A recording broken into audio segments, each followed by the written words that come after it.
Hey everybody, welcome in. I'll do something a little bit different than the typical setup. Normally, I wait about a minute for people to come in. I'm gonna change up the format a little bit.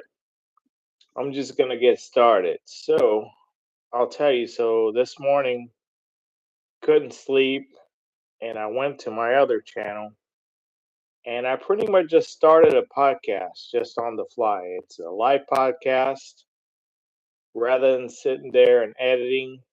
I am just here, and the format was pretty much so the other channel is called At Engine Life, and it's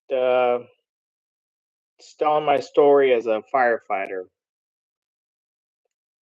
You can go over there, check it out. I started from the ground up, how I started, the whole process, what have you.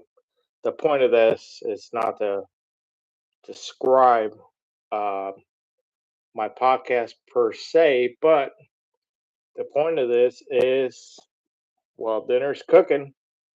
Why don't I do the same thing on this channel, right? So, episode one, startup.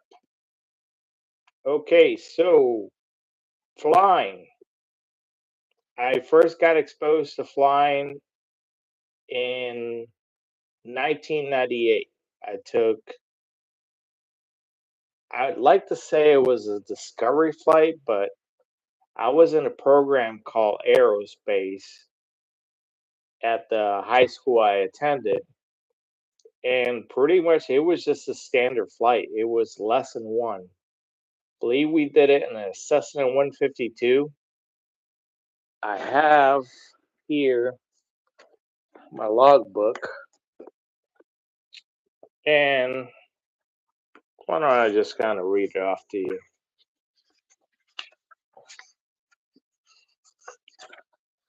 So, flight one, it was Cessna 152, April 30th, 1998. See, I was right. Uh, and it was tail number 6 Delta Yankee, and we left out of Harlingen, Texas, for anybody familiar with it. What do we got? Remarks, endorsements section says pre-flight, start normal, takeoff and landing,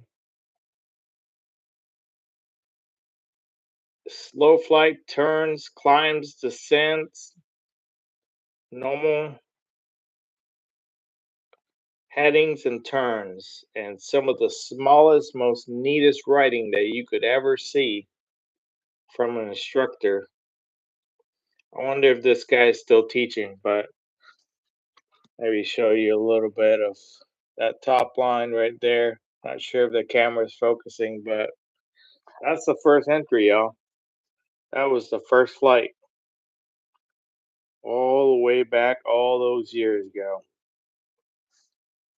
So, anyways, I flew about 21 hours in this aerospace program, and I did something really foolish. Instead of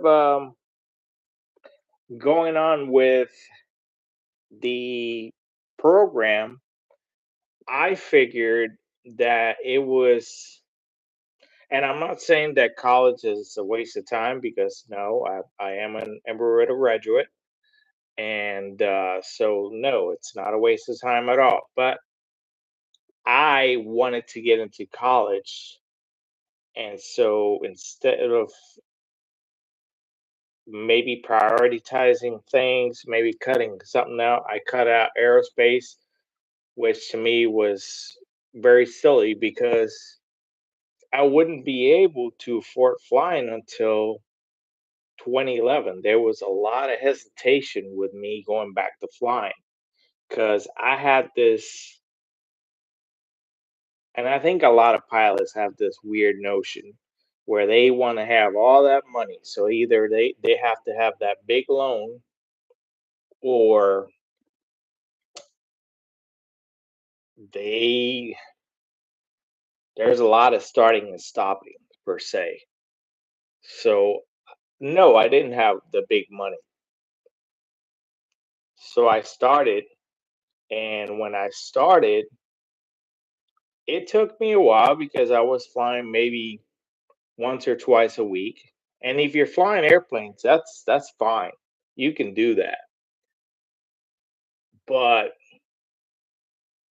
it took a while. It took a while. I started back in 20 either 2011 or 2012. Now, let this is the let's go back to the resource. This knows everything. So first flight back after I flew after that older gentleman, I had this Aaron Hughesby was my instructor. I wonder if Aaron's still flying around. Heck, I wonder if Aaron's still alive. So 3/4 of 1999 took my last flight, and had already gone to Cameron County and flown night. Pretty good stuff. And so 5/1 2012, actually, y'all. I misspoke. 5/1 2012, I come back to flying. It took me until 2015, June 11, 2015, to get my private fixed wing. So it took all those years. If I would have maybe stuck with it, who knows? But you can't live in the past. You can't live with the whole shoulda, coulda, woulda, right?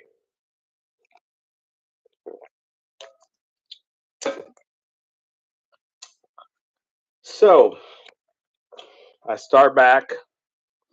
I get my private. Now what do we do, right? We're off to instrument. Now instrument is not an easy rating. So I started trying to do it kind of like I did my private, but that just wasn't going to work. And so I decided that I was just bored with the whole thing, honestly. And I love helicopters, you know? And so I said, you know what? Helicopters are way, way expensive, but I don't know. I don't know how I'm going to do it, but I'm going to figure this out. I'm going to go and do an add on. And at first, it's funny, you know, definitely not going to name any names, but there's not a lot of, when it comes to flight training, there's not a lot of people, flight schools around here. That's why a lot of people struggle in Florida. Um, but I went to a place, and initially, I'm not a slim person by no means. So they didn't want to put me in the 22 initially.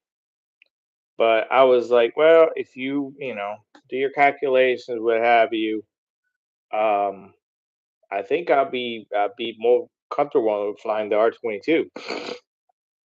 And it was way cheaper too, because when I went to fly the 44, I couldn't fly the 44 for an hour at a time, not at the prices that the R-44, you know, usually carries. So I that place initially didn't allow me to fly the 22, so I went somewhere else. I signed up to two different places, and then that place they didn't care. They're like 22, 44.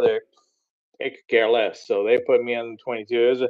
It was a little bit more expensive at the second place, but having that, I could prove to company A, I guess, that I could fly the 22.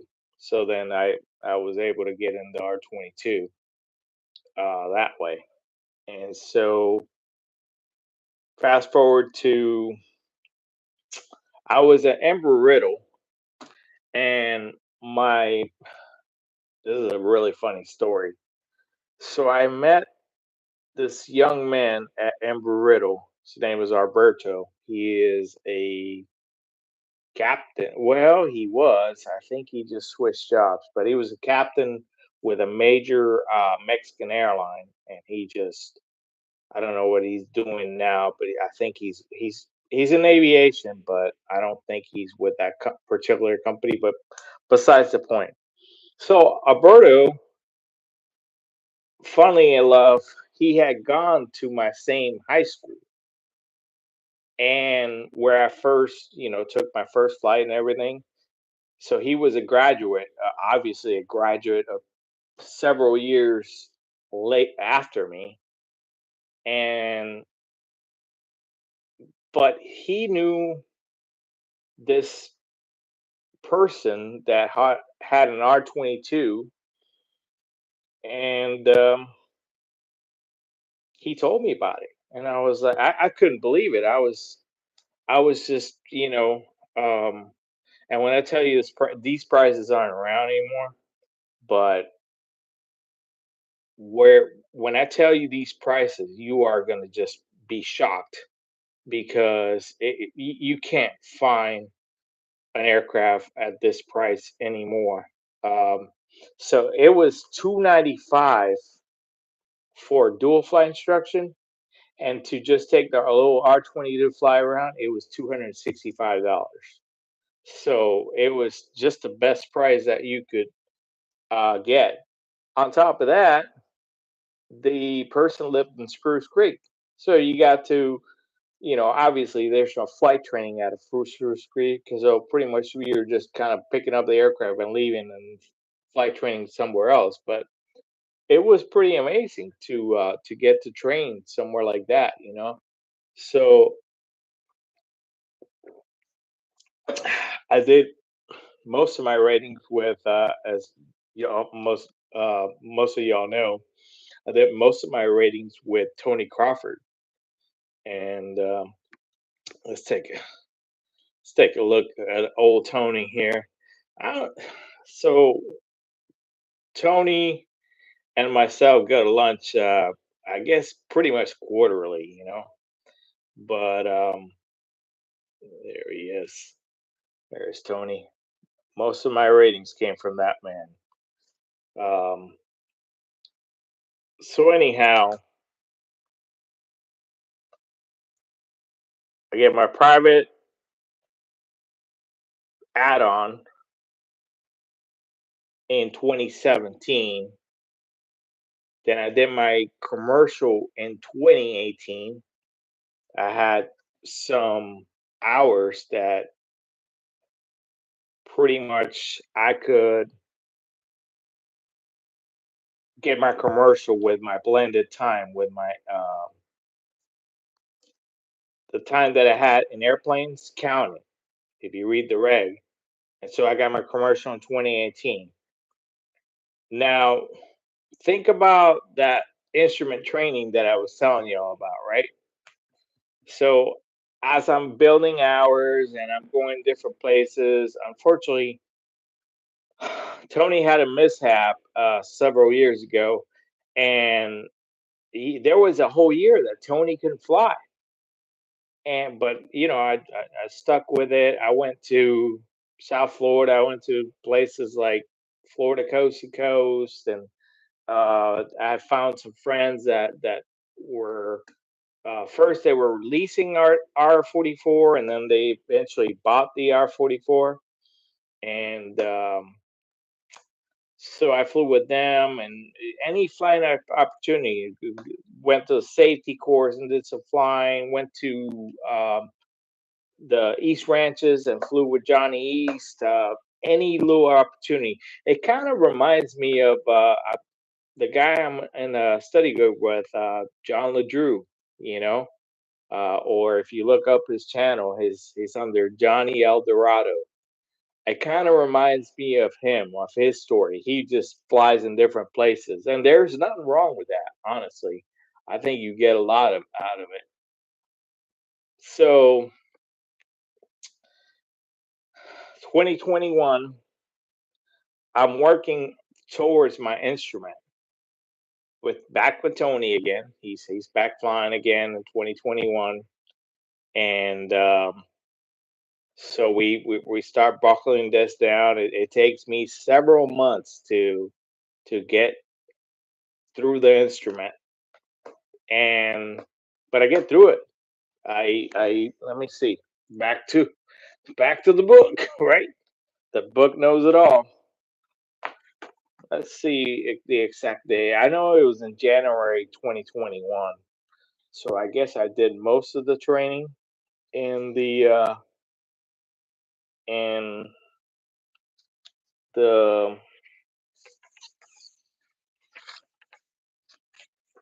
2020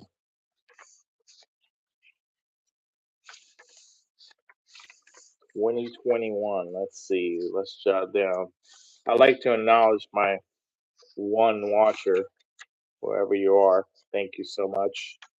If you have any questions or what have you, you can always type them in the chat there.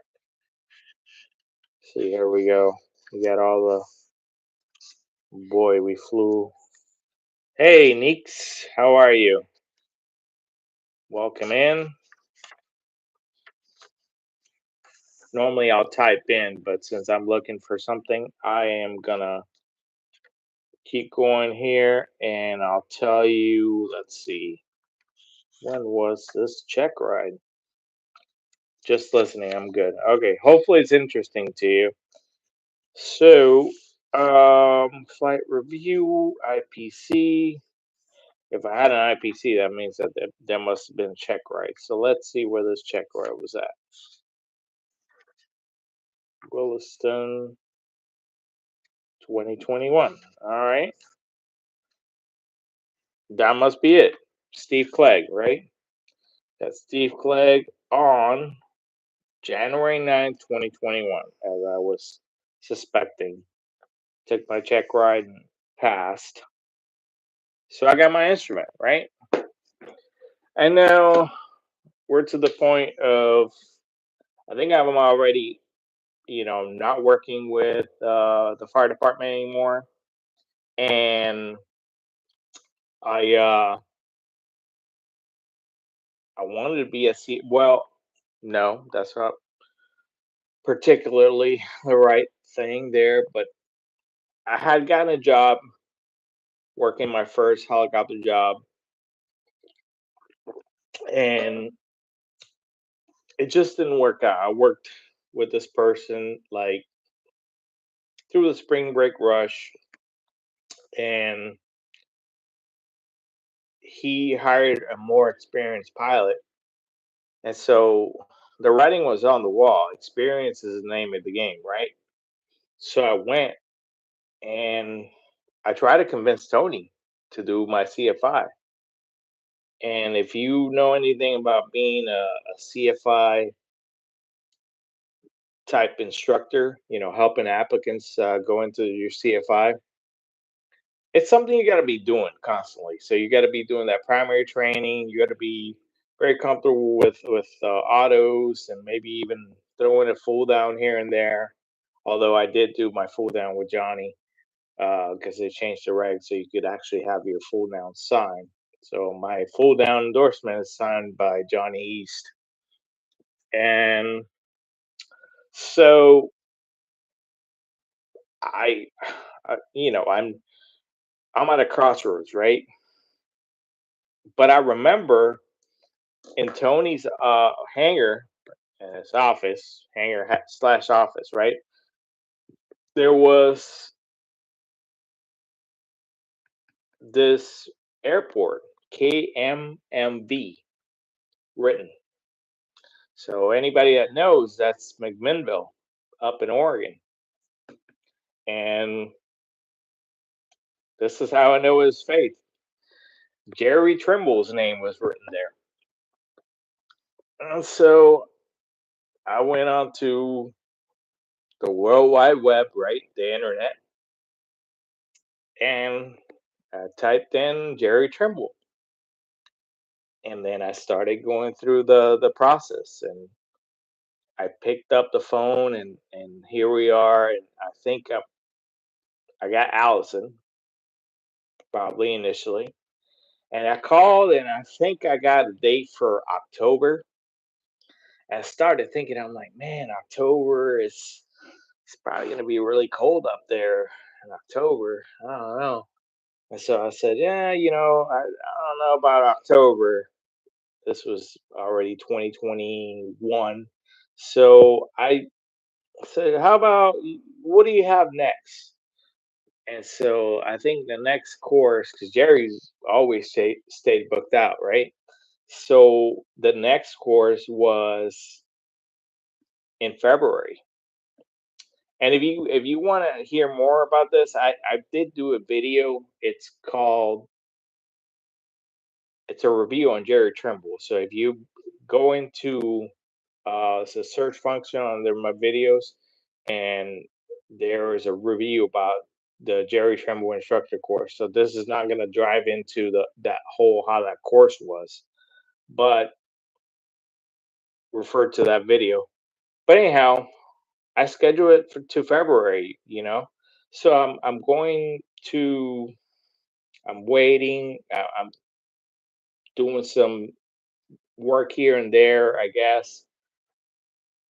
And February time comes around. I start heading out.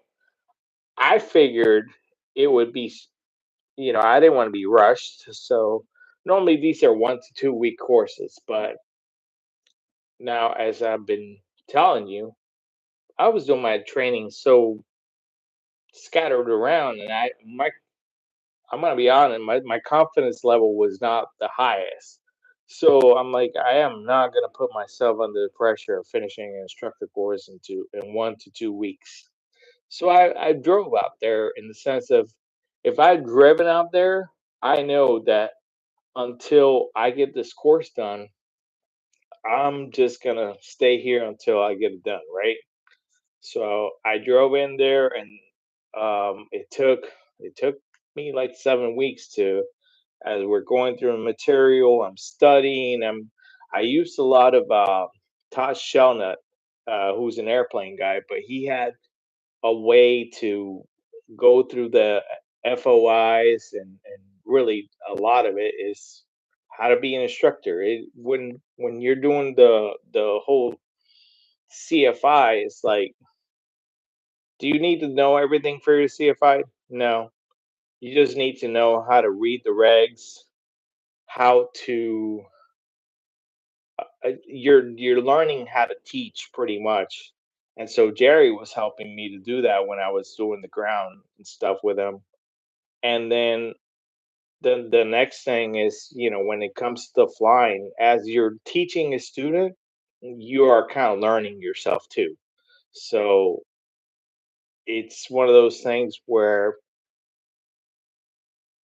you get better as the more applicants you get, the better you're going to get at instructing, honestly. So I get my flight instructor, and I tried to look for a few jobs here and there, but I knew what I was going to do. I knew that there was going to be openings up in Myrtle Beach. I knew that I had the time to go into Myrtle Beach, so I kind of waited. Like I went to Florida after I finished my CFI. I went to Florida, spent like 3 weeks just hanging out. And when I knew that it was a good time, um, I called the company down or up in Myrtle Beach, and I got a flight interview scheduled. And then I went, but I went with the auspices of I was gonna stay there pretty much. I was moving to Myrtle Beach, so it was no going back. So pretty much laid it down for this person, and I ended up with an 18-month contract over there. And so I'm doing tours. I'm doing flying, the on the max, that you can fly per the FAA up to 8 hours, I guess. And then I'm sitting there and So we're flying a lot, you know. And when you fly tours, it's kind of weird. Like sometimes you be up to 4 hours flying. Sometimes you be up an hour. It just depends, you know. But I'm out there flying the tours. Let me show you some of the stuff that where we did some flying. It's always good to have some of these depictions. But let's see what we got.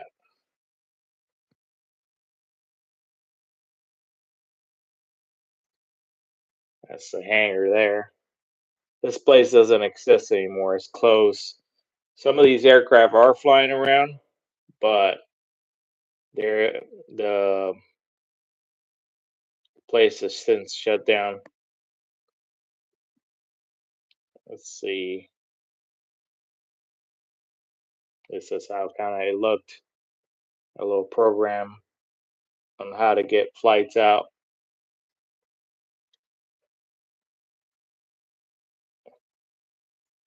Tipping, right? So every tip that you got, somehow this place had a policy that you have to split it with the loaders. Am I still instructing in? I never instructed in Winter Haven. I instructed in Lake Wales actually. Um, but no, I'm a independent flight instructor right now, so I pretty much just work for owners. And so let me see, Myrtle Beach. Show you another picture. We had this white helicopter. I don't know where this guy ended up. The helicopter. I know where that guy ended up.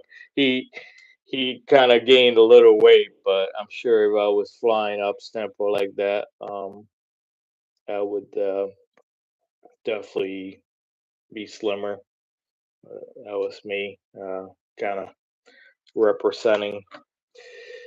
So okay, so we end up in Myrtle Beach sometime around February 2023. I I left. I pretty much too much nonsense. What happened to the flight school there that you were? Yeah, it's still there. It's still there. The young man that I did as private, he went on to do his commercial, and then he became a flight instructor, and so I guess it made more financial sense for him to be the CFI over there. And I mean, it was a heck of a drive for me. It was close to a 2 hour drive. So once uh, once I got close to 200 hours of instruction working over there. So now I work for owners up in Massey. I'm gonna take another one down in South Florida, which is gonna be even farther, but we're gonna work that out. And then I'm gonna start teaching hopefully here soon in Citrus. Gonna have an R44 down there that anybody's welcome to. So definitely stay posted on that. Um, so getting back to Myrtle Beach, I left Myrtle Beach in February. I had an interview with a golf operator. Went out there, got the job. Went out there sometime in May, and I hadn't taught yet. So yes, I knew how to fly, but apparently I didn't know how to fly like maybe they wanted. So, and you know what? I'm owning it. You know, because when I went out there and the tough decision came, and I'm like, oh man, this sucks. You know, who wants to go out there and screw up and get let go? Nobody, right? But I talked to the gentleman, the chief pilot, and I was like, "Hey, what do I do? They were very candid with me. They said you have to instruct." And so that's when I was like, "Okay, I guess my next job is not going to be in tours. It's going to be in flight instruction." And so I took that to heart. I have not taken. Well, I guess that's not right. I did do tours at some point last year, but it was very short limited. It was a tour flight instruction type deal, and it didn't last that long. But for the most part, I have taken that to heart. I've stayed away from tours, and I love being a helicopter CFI. Honestly, I wish there were more of you that could afford these machines, so I could go out there and teach you how to fly them, especially the Cabri. The Cabri, I think, is just a magnificent platform. I can't speak enough great things about the Cabri. Like I'm always gonna be, a Robinson guy, because that's where I first started. But when it comes to the gimbal, I I can't wait for that Grand Cabri to come out. I can't wait to experience some more of their technology. So I really love it. So not to go too far into a tangent. So now we're gonna get to what Foo Dog was mentioning. So being a helicopter CFI is not like working down the road at Publix, right? So I'm looking. I actually went to this place over in Merritt Island, and I tried to get a job, but this guy was like, there's some of these small time operators that think, you just wet behind the ears, but he tried to get me to pay for the flight interview. I was like, no, unfortunately, I'm not 100, 200 hour, and I can't afford the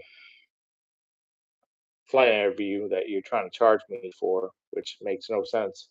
So, what do I think about the Enstrom? I love the Enstrom. I have not flown the Enstrom personally, but I think they're solid machines. I can't wait to get my hands on one and fly it. Given the right opportunity, I would definitely fly one. So, if you have one, Food Dog, let me know, man. I'll climb in that thing and give it a go. Um, so going back, so as I'm leaving that interview, I remember we pull up to a Chick-fil-A with me and my buddy Morton. We're about to go have lunch, right?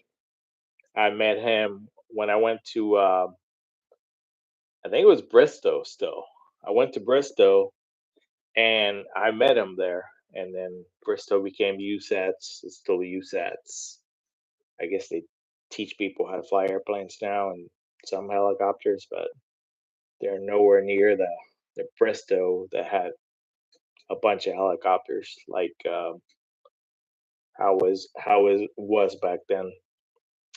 So anyhow, and I got to get to a closing point. I'm going to give it 4 more minutes. This is going to be a shorter style podcast. I did an hour on my other channel, but so my buddy Edmus calls me and said, "Hey, these people want to start flight school. They got a helicopter." And I'm like, "What helicopter?" "Oh, they got an R-22. It's coming from Venezuela. It's gonna I didn't know if they were gonna fly it. I didn't know much about it, but they we scheduled a few Zoom meetings. I met Issa first, and then I met Gabriel, and I met Gabriel in person, and then it just all started rolling from there. I do another video, to plug my own stuff. I do another video reestablishing helicopter flight school where you can see a lot of that. But so I start kind of working sometime in, I want to say it was closer to the November time frame. I started working with just the startup flight school. I learned a lot. Do's and don'ts, right? And I mainly, when it came to the applicants, a lot of the applicants were from Venezuela. They had a lot of flight time from abroad, so I definitely I got exposed to the FTSB stuff.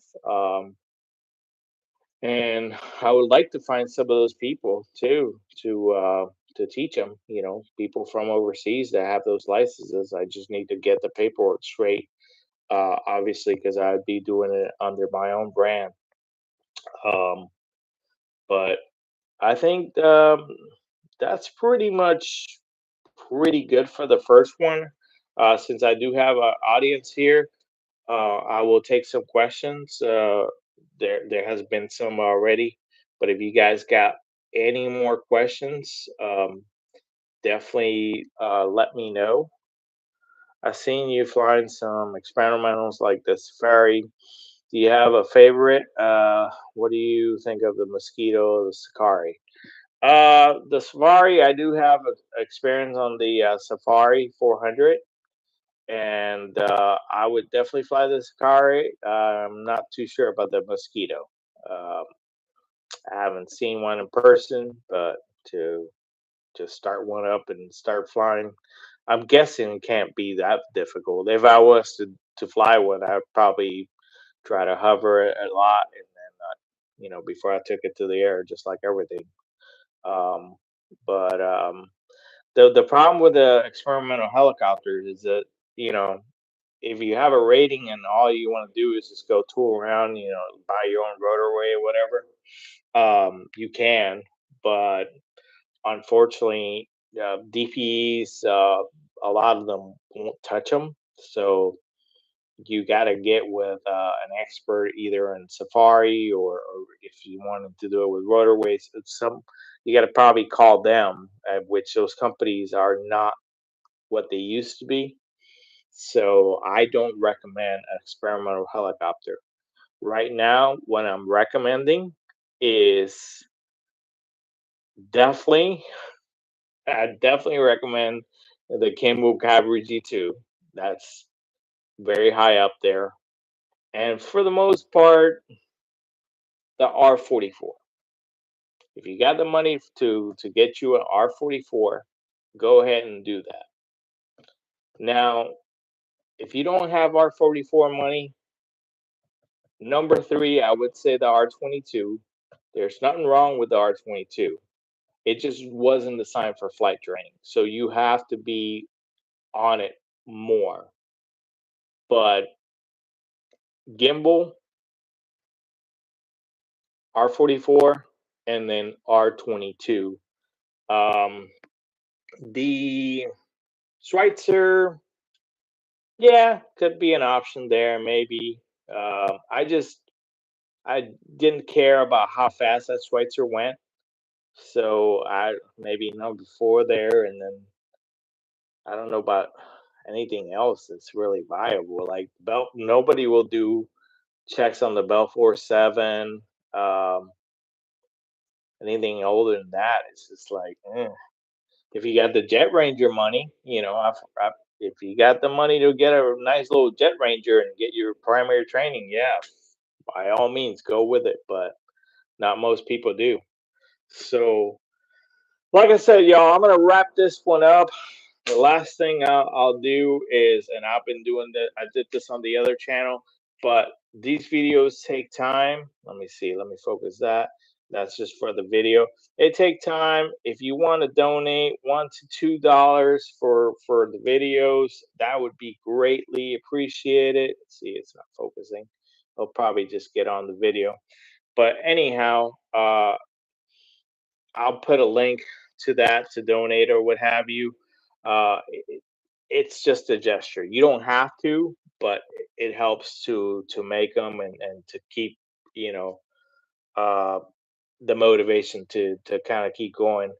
So, Food Dog, if I bought a gimbal, would you be able to bring students and rent it out?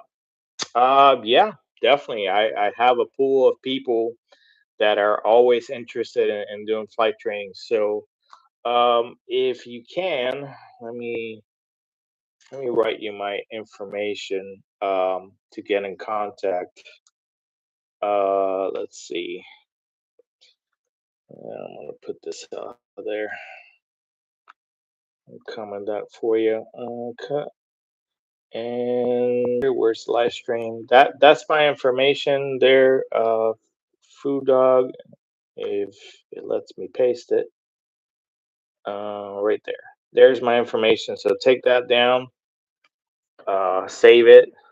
I'll leave the stream going for a little bit, but definitely I'd love to do that. I think one of the owner down in South Florida actually asked the same thing where they're wanting to expand the flight training. So, and I would love to teach full time in the Capri. So hopefully you're able to take a picture or jot that down. That will take you to my virtual business card, and you can text me or call me, what have you. Text is usually better, and go from there. Do you live near some? Yeah, I live in Seminole County, Florida. So I go, like I said, I right now I go to Massey. I have a full time client there. I'm taking on responsibilities with place up over in Citrus County, and I have another person down in South Florida that's interested in training, and we're all locked in a contract. Because that's how I do things now. I establish a very fair contract that is agreeable between both parties, and pretty much go from there. So, all right, y'all. Man, I hate to go, but I had dinner already kind of cooking, and I don't think it's cooking anymore. So I gotta get out there and check on it. But those are great ways to contact me. I'm gonna do a lot more of these, and keep it as a running podcast. Hopefully the audio is good for y'all. But we'll keep this one going, and then also check me out at Engine Life. Is my other channel, has a measly 26 subscribers, but I'm trying to grow that too. But these are going to be audio is good. Okay, good, awesome, great. I didn't want to spend like outrageous amount of money to do the whole fake microphone and crazy thing. This has a microphone on itself. So for right now, until I start having some guests or what have you, this is what it's going to be for the podcast, a live podcast. All right, y'all. I'll let you go. Thank you so much for watching. We'll see you guys on the next one. Take care.